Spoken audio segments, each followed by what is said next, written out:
महाराज उग्रसेन के राजसू यज्ञ की श्रृंखला में अब तक आपने देखा प्रद्युम्न का अपने दल बल के साथ दिग्विजय के लिए निकलना, मार्ग में अनेक राजाओं को पराजित करके उनसे भेंट लेना, अपने ही पिता के दो फुफेरों भाइयों शिशुपाल और दंतवक्र को उनके राज्यों में जाकर पराजित करके उनके पिता से भेंट लेना, प्रद्युम्न का अगस्त्य मुनि के दर्शन करना, दिव्य वानर की पराजय, लंका से विभीषण से भेंट लेना, मिथिला में राजा और उसकी प्रजा की भगवान विष्णु के प्रति भक्तिभाव देखना, मगध में बलराम के हाथों जरासंध की सेना को मारना, हस्तिनापुर में कौरवों और यादवों के भीषण युद्ध को श्री कृष्ण और बलराम द्वारा रुकवाना, अर्जुन के हाथों कालयवन के पुत्र चंड का वध, अलकापुरी में यक्षों और यादवों का भीषण संग्राम, चित्रवन में यादवों से उलझ रहे वानरों का हनुमान जी द्वारा शांत कराना। इन सभी वीडियो का लिंक नीचे डिस्क्रिप्शन बॉक्स में और चैनल के प्लेलिस्ट में मिल जाएगा। वीडियो में आगे बढ़ने से पहले आप चैनल पर पहली बार हैं तो चैनल को सब्सक्राइब करके बेल आइकन का बटन प्रेस कर दीजिए।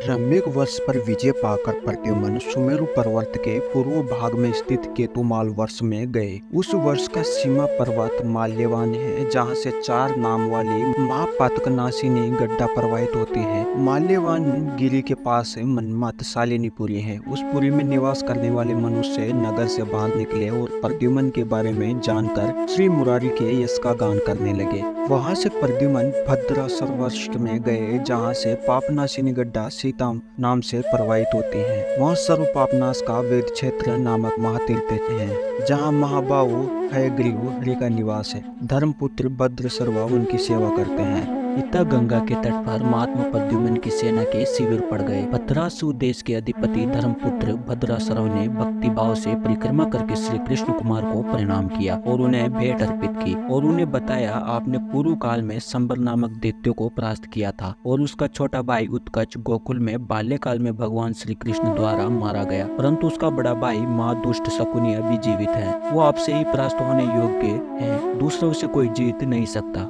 प्रद्युम्न ने भद्रसर्वा से उस दैत्य के वंश और निवास स्थान के बारे में पूछा। तब भद्रसर्वा ने उन्हें बताया, सतयुग कश्यप मुनि और दीति के 2 पुत्र थे, जिनमें बड़े का नाम हिरण्यकश्यप और छोटे का नाम हिरण्याकश्य था। हिरण्याकश्य के 9 पुत्र हुए, जिनके नाम इस प्रकार हैं: शकुनी, संबर, अष्टभूत, संतापन, व्रक, कालनाग, महानाग, हरिशमश्रु तथा उत्कच। देवकूट से दक्षिण दिशा में जटरीगिरी की तराई में चंद्रावती नामक पुरी है। वहाँ 6 भाइयों सहित शकुनी निवास करता है। ऋषि लोग जब जब यज्ञ का आरंभ करते हैं, तब तक वो उनके यज्ञ को भंग कर देता है।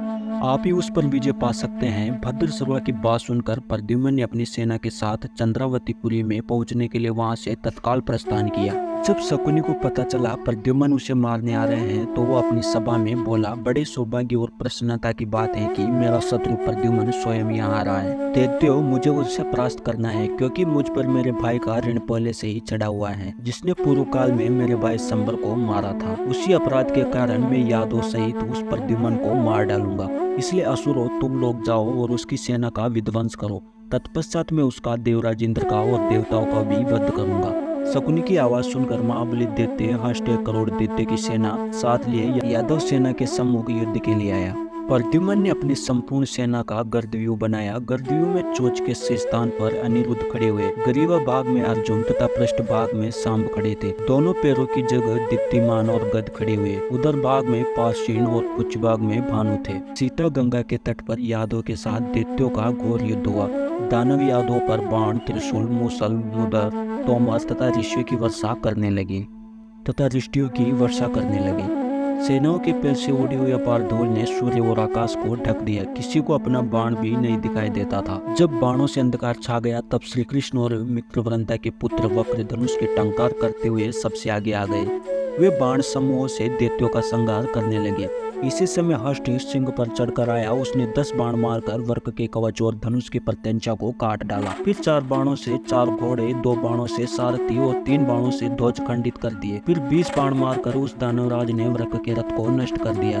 तब वर्क दूसरे रथ पर जा चढ़े तथा रोषपूर्वक धनुष हाथ में लिया। इतने में ही असुराष्ट्र ने वर्क के उस धनुष को भी काट डाला। तब वर्क ने गदा हाथ में लेकर सिंह के मस्तक पर तथा उसकी पीठ पर बैठे हुए हष्ट पर भी प्रहार किया। तब क्रोध से भरे हुए सिंह ने सम्रांगण में उछलकर अपने दांतों और पंजों से अनेक योद्धाओं को मार गिराया। उसने भीषण ओंकार करके वर्क को भी गिरा दिया। वर्क ने उस सिंह को दोनों हाथों से पकड़कर पृथ्वी पर दे मारा। फिर वे उसके ऊपर चढ़ गए, गर्जने लगे। जब वो सिंह पुनः उछलने और उनके शरीर को बलपूर्वक चबाने लगा, तब मित्रवृंद कुमार ने उसके ऊपर एक मुक्का मारा। उनके मुक्के की मार से सिंह ने दम तोड़ दिया। तब कुपित हुए हष्ट ने उनके ऊपर शीघ्र शूल फेंका, किंतु उस शूल को वर्क ने तलवार से चूर चूर कर दिया। हष्ट ने भी अपनी तलवार लेकर गर्जना की। वर्क के मस्तक पर उसके द्वारा प्रहार किया। तब वर्क ने तलवार की म्यान पर दैत्य के वार को रोका तथा अपने खड्ग के द्वारा दैत्य के कंधे पर चोट पहुंचाई। उस खड्ग से दैत्य का सिर कटकर पृथ्वी पर गिर पड़ा। हष्ट के मारे जाने पर शेष दैत्य भय से व्याकुल होकर भागकर चंद्रवर्तीपुरी को चले गए। उस समय देवता और मनुष्य की धुंधुबियां बज उठी और देवता वर्क के ऊपर फूलों की वर्षा करने लगे।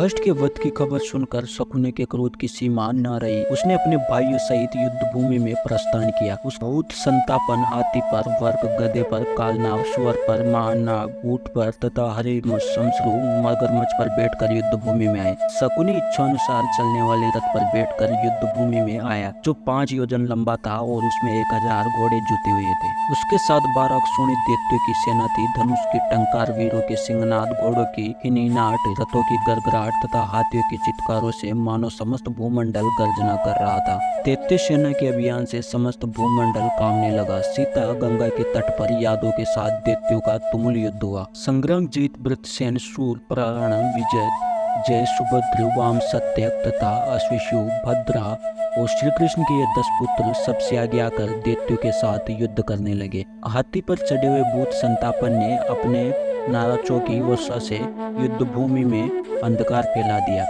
भूत संतापन के बाणों द्वारा अंधकार फैला दिए जाने पर श्री कृष्ण के पुत्र संग्राम जीत उसका सामना करने के लिए आए। उन्होंने रणभूमि में सैकड़ों बाण मारकर भूत संतापन को घायल कर दिया। तब भूत संतापन ने संग्राम जीत के धनुष की प्रत्यंचा को काट दिया। तब संग्राम जीत ने विद्युत के समान दीप्तिमान अपना दूसरा धनुष लेकर उस पर विधि पूर्वक प्रत्यंचा चढ़ाई, फिर 100 बाणों छोड़े। वे बाण भूत संतापन के धनुष की प्रत्यंचा लोह निर्मित कवच, शरीर और हाथी का छेदन वेदन करते हुए धरती में समा गए। बाणों के उस प्रहार से पीड़ित हो भूत संतापन मन ही मन कुछ घबराया। फिर भूत संतापन ने अपने हाथी को आगे बढ़ाया। काल और यम के समान भयानक उस हाथी का आक्रमण करते देख संग्राम जीत ने अपना दिव्य खड्ग लेकर रणभूमि से उसके ऊपर प्रहार किया।